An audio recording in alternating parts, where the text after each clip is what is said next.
She walked into his rundown community centre convinced she was the one coming to save him. But when her perfect, polished life shattered in that hallway, his steady voice was the only thing keeping her from falling apart. What happens when the woman who fixes everything discovers the only person who can heal her is the man she thought needed saving? Before we dive in, make sure to hit subscribe, tap like and share this video. The more voices we reach, the louder these stories become.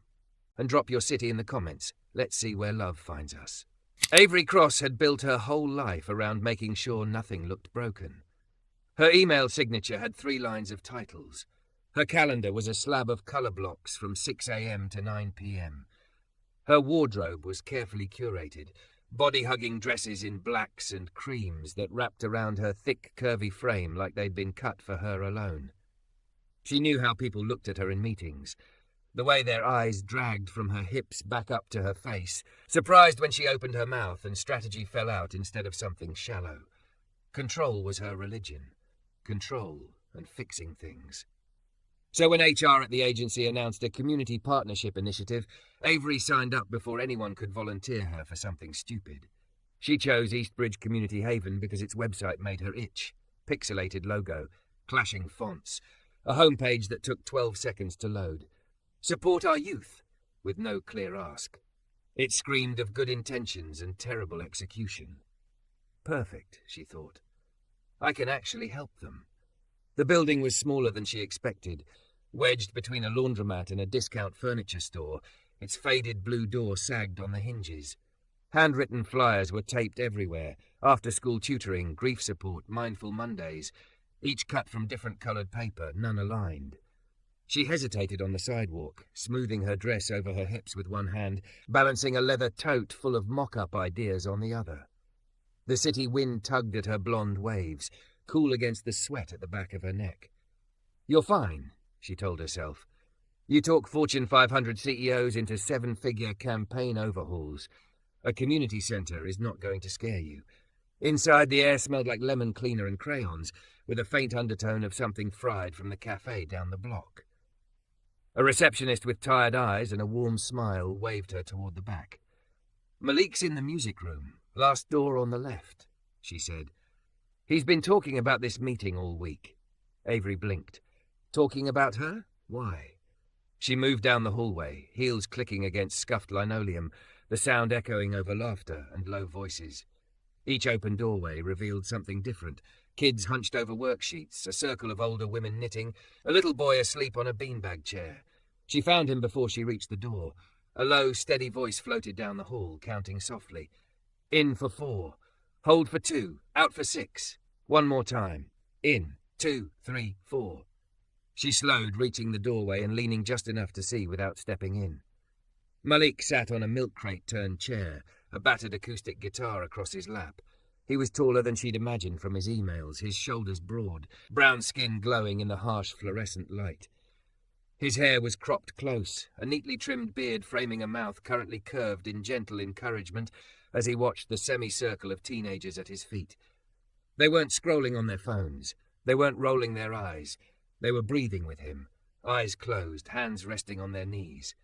In for 4, he repeated, his deep voice smooth as velvet. Hold for 2, out for 6. Let some of today go with the exhale, yeah? A girl with purple braids peeked one eye open and caught Avery in the doorway. Malik followed her gaze, their eyes locked.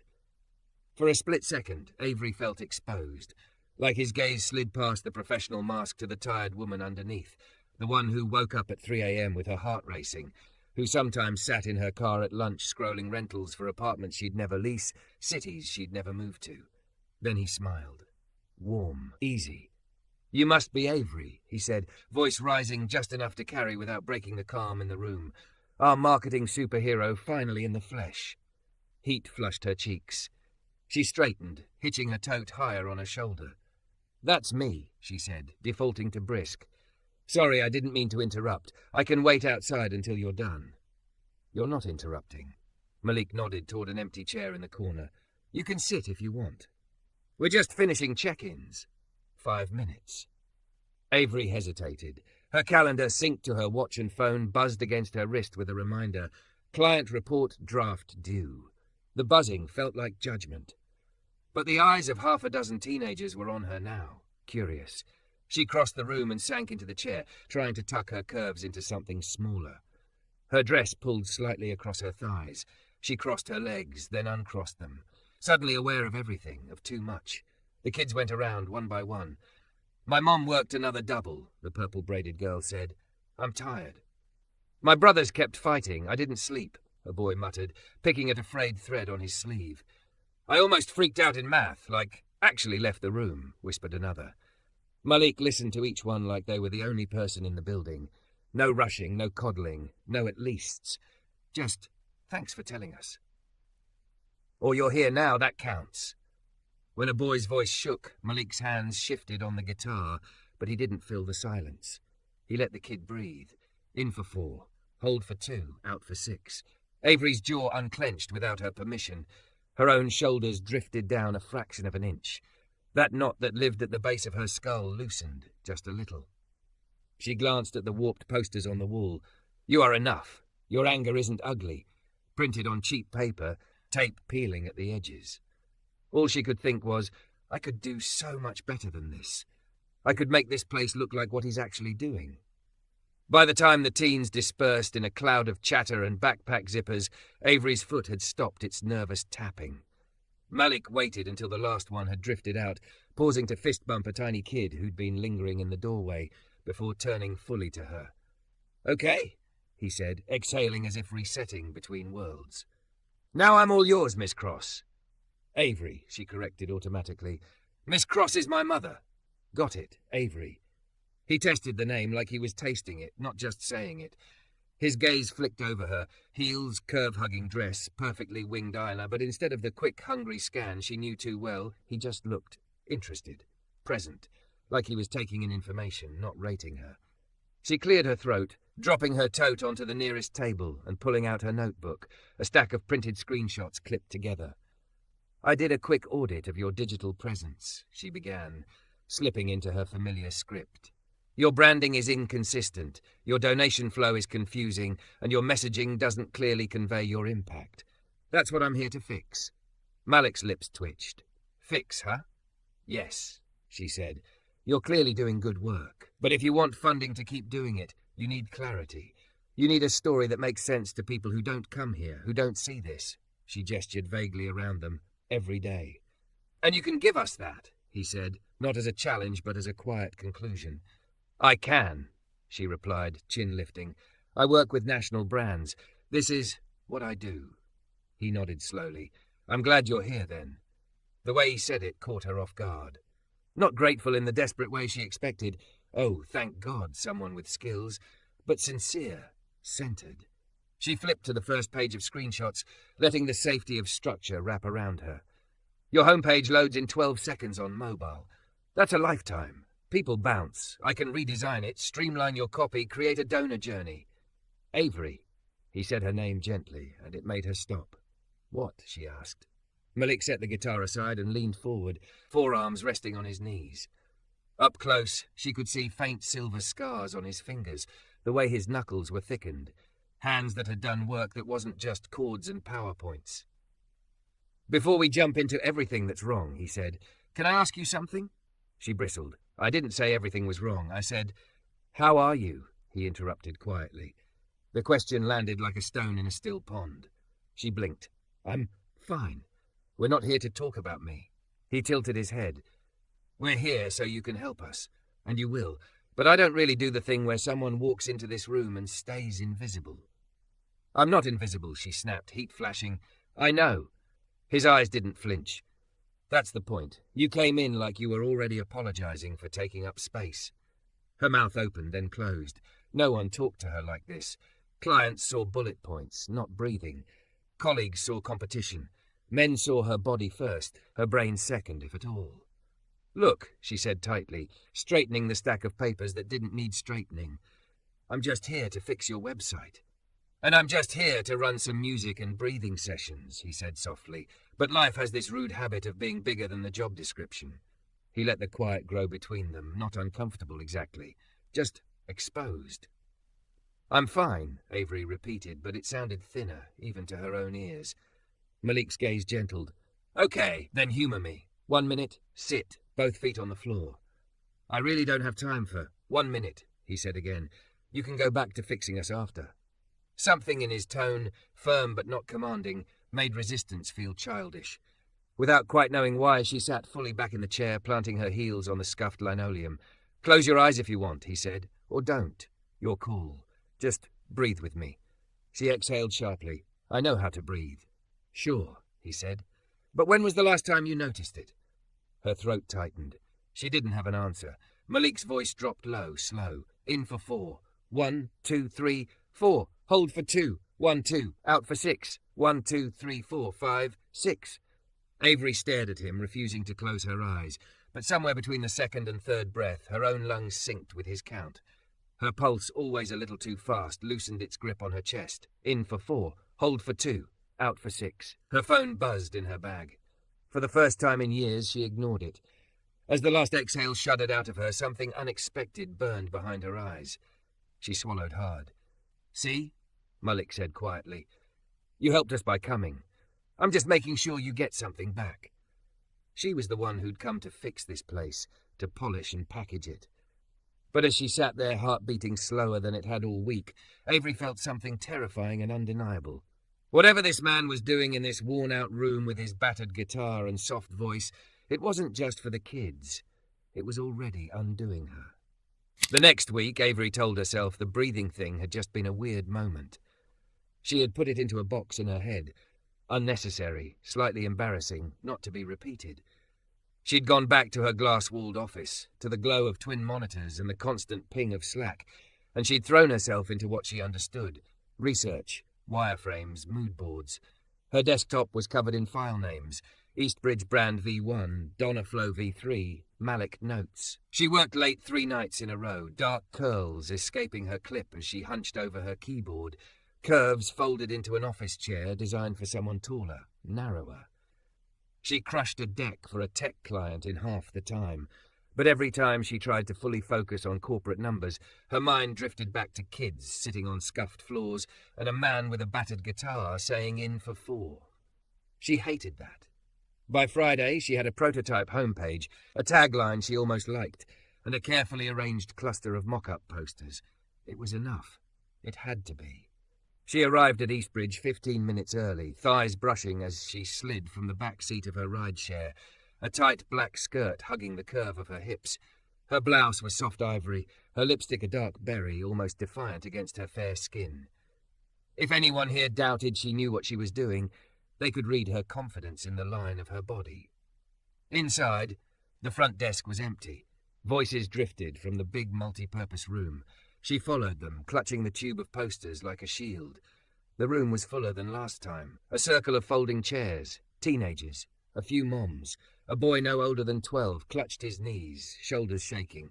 Malik knelt in front of him, one hand hovering near the kid's arm but not touching. You're not in trouble for crying, Malik said softly. You hear me, Jay? He got locked up, the boy choked out. They took him and my mom said it's probably my fault because I was yelling at him before he left, and if I had just... It is not your fault, Malik said, the words so steady they felt like a flaw. Nothing you yelled made grown men put cuffs on your brother. You're allowed to be mad at him and still love him. Both can be true. The kid shook his head, tears streaking his cheeks. Avery froze in the doorway, the binder suddenly heavy in her hands. Malik tipped his own head, catching Jay's gaze. Can we breathe together just for a second? Not because breathing fixes everything, he added quickly, but because it helps your body remember it's not in charge of the story. The boy hiccuped. I don't know how. That's okay, Malik said. I'll count for us. You just try. In for 4. Hold for 2. Out for 6. The same pattern. The same voice. Avery's lungs, traitorous things, followed his rhythm even from across the room. She watched the boy's shoulders slowly drop from his ears. His sobs turned into shuddery inhales, then quieter exhale whimpers. The moms in the circle were watching too, one pressing a tissue to her own eyes. Avery felt something twist low in her chest. This wasn't a case study, some glossy video with an emotional arc she could lengthen or sharpen. This was raw and unscripted and far messier than anything she could fit into a bullet point. She wanted to back out of the doorway, but Malik glanced over the top of the boy's head and spotted her. His eyes softened, acknowledging her without pulling attention from the kid. When the session ended, Jay shuffled off with his mom, still clutching the tissue but breathing steadier. Malik stood, rolling out his shoulders, the fabric of his t-shirt stretching over the breadth of his chest. Avery forced her legs to move. I brought some visuals, she said, lifting the poster tube like evidence. If you have time. He smiled, fatigue and warmth mixing in the lines around his eyes. You always say that like I'm doing you a favor. I know your schedule is a mess, he finished. Yeah, but you're here. Let's use it. They ducked into a smaller room, a space that tried to be an office and storage closet at once. A cheap desk sagged under piles of paper. A busted printer blinked an error message. There was one narrow window, streaked where someone had half-heartedly wiped at it. Avery spread her mock-ups across the desk. Clean lines, bold colours, photos she'd licensed of kids whose smiles were perfectly lit and perfectly generic. Malik stood with his hands in his pockets, looking silently for a long moment. She launched into her pitch. So, the tagline, Eastbridge Haven, where every breath is a new beginning. It ties into your breathing work, your trauma-informed approach. We lean into transformation, not charity. Donors aren't just giving money, they're giving kids room to breathe. She was in her element now, words smooth, hands gesturing. Her body moved with it, curves shifting under the fabric as she pointed from one poster to the next, a girl laughing, a boy with a backpack and bright future, clean sans serif text floating above them. And these posters are for around the neighborhood, she continued.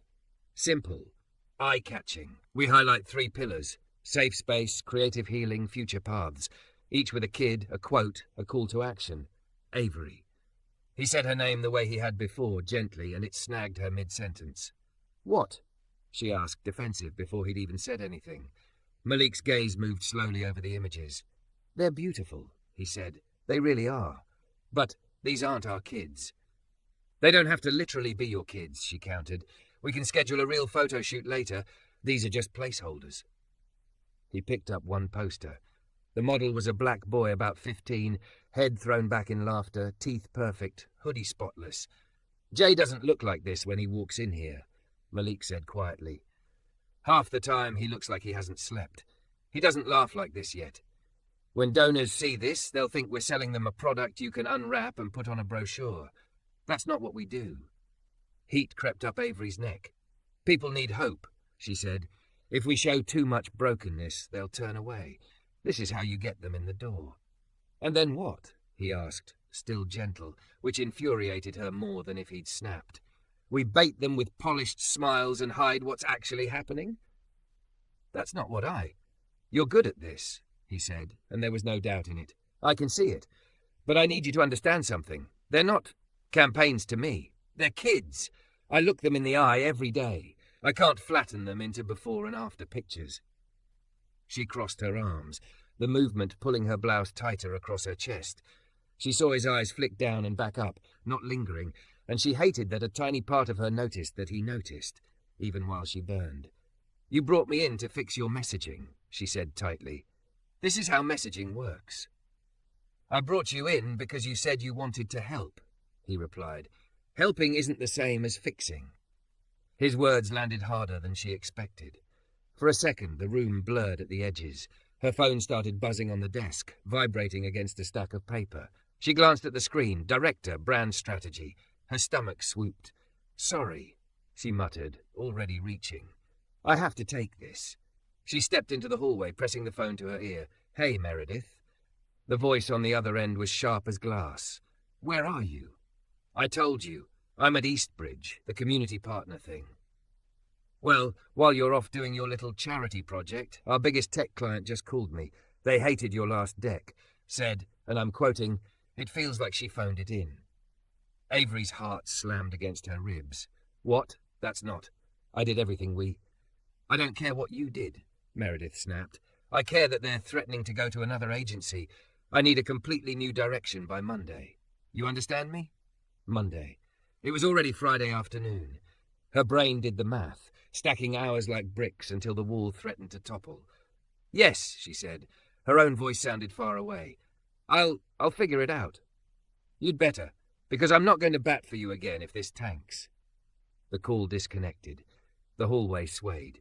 Avery leaned back against the cool, painted cinder block, pressing the back of her head to it. Her vision tunneled. Her breaths came in short, sharp sips. The buzzing in her hand started again. Emails, notifications, a calendar reminder chiming in rapid succession. Not now. Not here. Not. Avery? Malik's voice. She blinked, struggling to focus. He was at the door of the office, brows knitted, guitar pick still looped between his fingers. I'm fine, she muttered automatically, but the word came out fragile, cracked around the edges. His eyes dropped to her hands. They were shaking, the phone rattling faintly against the case. Her chest rose and fell too fast, like her body had shifted into sprint mode without her consent. Hey, he said softly, stepping closer, but stopping a respectful distance away. Can I? She didn't know what he was asking exactly, but she nodded because the alternative was sinking to the floor. He reached out, not touching, just hovering his palms up in front of hers. Can I borrow 60 seconds? He asked. Just for you. Her throat bobbed. I have to redo a whole campaign by Monday, and they hated my work, and I can't... I'm not saying don't freak out, he said. I'm saying let's give your body a chance to catch up with the news first. He glanced at her shoes. Feet on the ground? She slid one foot out of her heel, then the other, bare toes pressing into the cool linoleum. It felt ridiculous. It also felt real. Okay, Malik murmured. Look at me. She did. His eyes were steady, dark, a fixed point in the spinning hallway. In for 4, he said. We'll do it together. Ready? She didn't nod, but she didn't pull away either. 1, 2, 3, he counted. Hold. 1, 2, out. 1, 2, 3, 4, 5, 6. Her first exhale came out choppy, like an engine misfiring. The second was a little smoother. By the fourth, the buzzing in her ears eased enough that she could hear the distant squeak of sneakers on the gym floor, someone laughing down the hall. Tears burned unexpectedly at the corners of her eyes. There you go, Malik said quietly. That's it. Again. She swallowed, chest still tight, but she breathed with him. In for 4. Hold for 2. Out for 6. After a handful of cycles, her hands had stopped shaking. The space around her widened from a pinprick back into a hallway. Her phone buzzed once more. This time, she flipped it over, screen down. I can't mess this up, she said, voice hoarse. They already think I'm too much. I fought so hard to get that account, and if they leave, Meredith will make sure it's my fault, and... You existing isn't too much, Malik said. Your boss's anxiety isn't your personality trait. She let out a strangled laugh that was almost a sob. You don't even know me. He shrugged one shoulder. I know what panic looks like. I used to live there. She studied him. There were shadows under his eyes she hadn't noticed before, a faint tightness at the corners of his mouth. What happened? She asked before she could stop herself. He looked down the hallway as if checking that no one needed him this exact second. Later, he said, and there was a promise in it, not a dodge. You're still at a 9 and we're trying to get you to like a 5. She huffed. I don't remember the last time I was at a 5. Malik smiled, the smallest tilt of his mouth. Then we start with 4. 1 breath at a time. He counted her through another minute. Each inhale made room for something raw to surface. Each exhale dragged out a sliver of the fear with it. When he finally fell quiet, the silence between them felt different, softer, less jagged. You came here to help us, Malik said, to make us look like we deserve saving. But you don't have to earn your air, Avery. You already deserve it. The words hit a place so deep she hadn't known it was aching. Her eyes stung. She blinked hard, refusing to let the tears fall. You're very good at your breathing cult, she muttered, grasping for sarcasm. He chuckled. It's not a cult. It's just remembering we're human. She swallowed. I don't have time to be human. Yeah, he said softly. That's kind of what worries me. He stepped back then, giving her space to straighten, to slip her feet back into her heels, to gather the pieces of her professionalism. But something had shifted. The posters and taglines felt suddenly smaller, like props in a play she wasn't sure she wanted to be in anymore. She had thought she was walking into this place as a fixer, the woman who would reshape their story and hand them something more beautiful to show the world.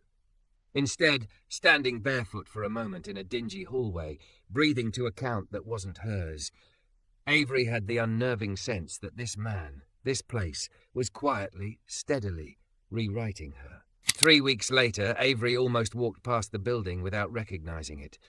The sagging blue door was the same. The crack in the sidewalk still snaked toward the curb, but the front windows, those were new, or rather, newly honest. Her posters lined the glass, but this time the faces in them weren't stock photo kids with perfect teeth. They were Eastbridge kids. Jay stood in one, eyes serious, hoodie wrinkled, a half-smile curving like he was still deciding whether to trust the camera. Underneath, in bold letters, it read, "I thought my anger made me bad. Here, they taught me it makes me human." The tagline at the bottom was different too. Eastbridge Haven, room to breathe. Not a miracle, a start. It had taken her 3 sleepless nights, 2 panicked texts to Malik, and 1 fight with Meredith to get those words. Her manager hadn't liked any of it.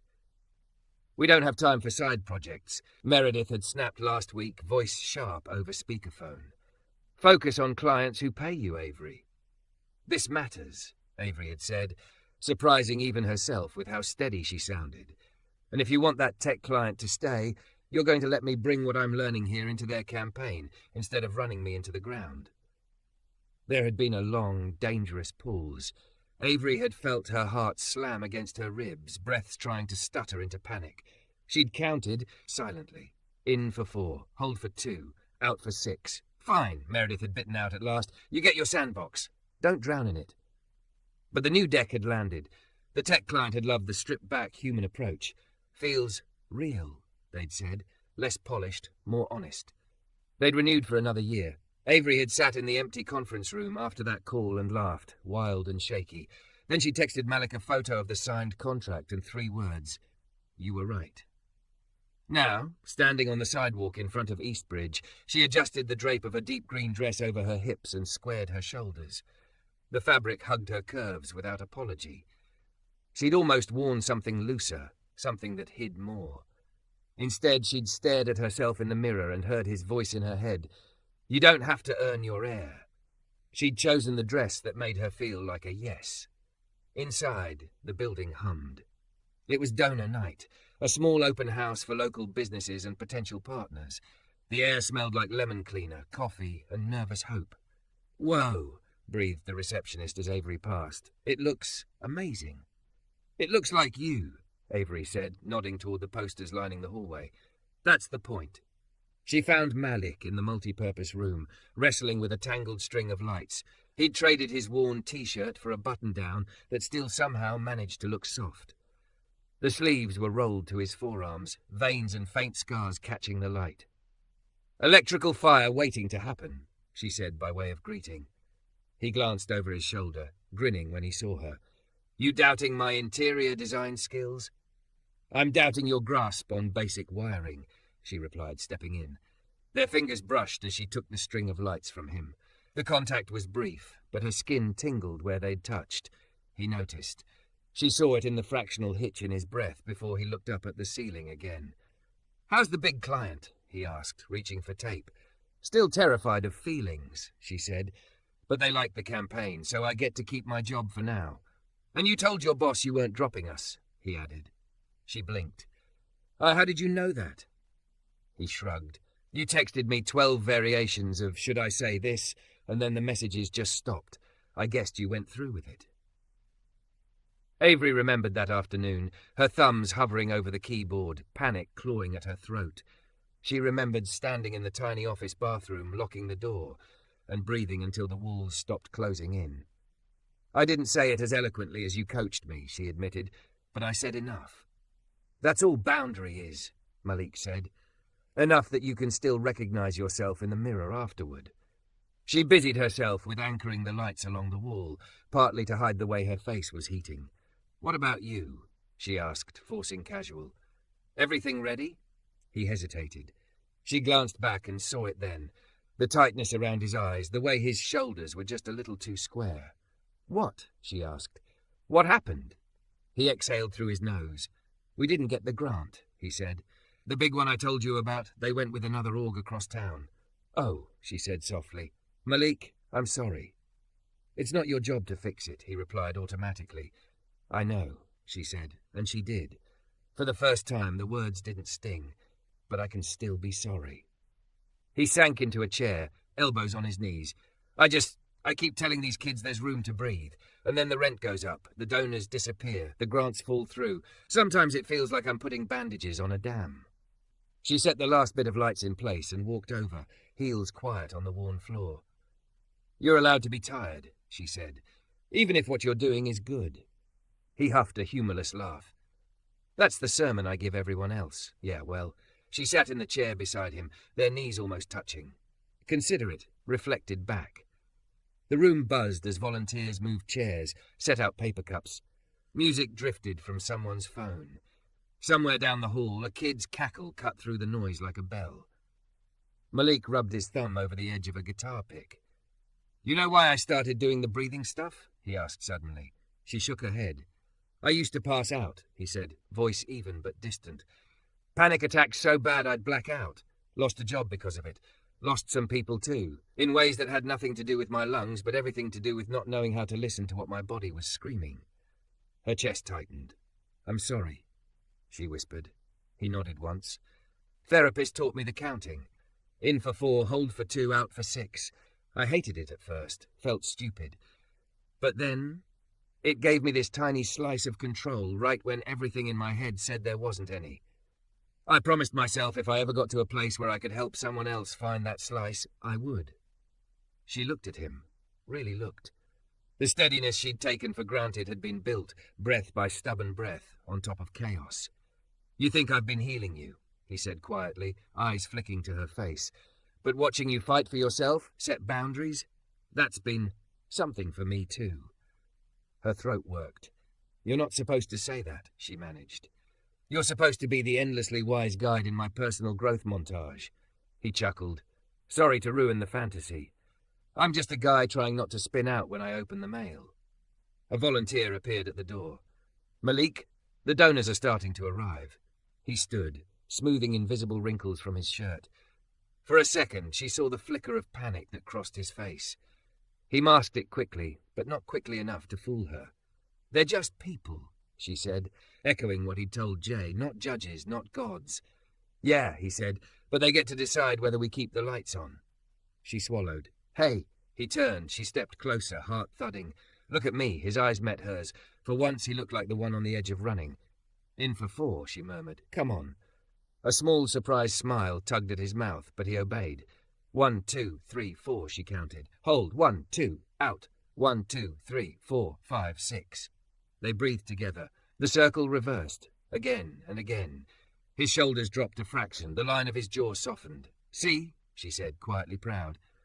You're not the only one who can count. Apparently not, he said, and his voice was warmer now. Look at you, stealing my material, she shrugged. Consider it. Reflected back. He laughed, the sound low and genuine. For a moment, the noise of the hallway faded. It was just the two of them, standing too close in a room strung with crooked lights, holding on to the same thin lifeline. Okay, he said, drawing in one last steadying breath.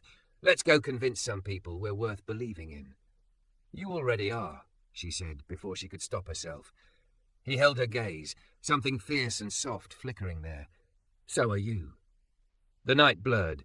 Donors walked the halls, stopping to study the posters, to listen to kids talk about music sessions and tutoring and late-night phone calls. Avery watched a woman in a tailored suit linger in front of Jay's poster, eyes shining, and something in her chest unfurled. When it came time for Malik to speak, he stepped up to the mic with the slightest hesitation. Avery stood in the back, arms folded lightly across her chest, more to hold herself together than to protect. He didn't use the speech she'd helped him draft. Instead, he said, "This place saved my life. Not because it fixed me, but because it gave me room to be broken without being thrown away." He talked about kids and panic and laughter, about breathing, about how healing wasn't a straight line but a spiral. At some point, his eyes found hers in the crowd and stayed a beat too long. "We don't promise miracles," he finished. "We promise to sit in the mess with them, to keep breathing. If that's something you believe in, we'd love your help." Applause filled the room, awkward and sincere. Avery clapped until her palms stung. Later, after the last donor had left and the last cup had been tossed, they found themselves alone again in the multi-purpose room. The lights she'd hung cast a soft glow, gentler than the harsh fluorescent overheads. You were incredible, she said. Way better than my bullet points. You were the one who made this place look like what it is, he replied, nodding toward the posters. Not some shiny brochure. Us. She shrugged one shoulder, suddenly shy. I just stopped trying to fix you. And started listening, she admitted. He stepped closer, slow enough that she could have moved away if she wanted. She didn't. You know, he said, voice dropping, the first day you walked in, I thought, here comes someone who's going to tell us we're not enough as we are.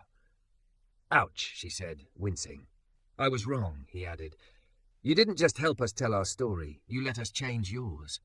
Her chest ached in the best, worst way. I thought I was coming here to be the hero, she said. Check a box, polish a brand, feel good about myself. And now? She swallowed, eyes stinging.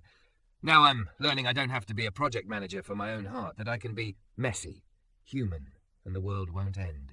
He smiled, soft and slow. Sounds like healing to me. Silence stretched, warm and charged. She was suddenly acutely aware of her body, of the way her dress hugged her, of the heat in her cheeks, of how close he was. For once she didn't shrink. Malik, she said, the name coming out like a question and an answer at once. Yeah? His voice was barely above a whisper. Can I? She lifted her hand, hovering it near his chest, not touching. Asking. He covered the remaining distance, taking her hand gently and placing it flat against his shirt, over his heart. It thudded steady beneath her palm. Consent goes both ways, he said quietly. You're allowed to want things, Avery. The way he said her name made something inside her unclench. She tipped her head up. He leaned down, giving her every second to change her mind. She didn't. Their lips met in a kiss that was less firework and more exhale, soft, careful, dizzying in its gentleness. When they broke apart, they stayed close, foreheads almost touching, breaths mingling. In for 4, hold for 2, out for 6. For once, Avery wasn't counting. She was just there, in her own skin, in that room, with him. She had walked into Eastbridge certain she was the help, the fixer, the one with answers. Standing there, wrapped in crooked light and quiet warmth, she finally understood. All this time, while she'd been busy trying to save his work, Malik had been quietly, patiently teaching her how to save herself.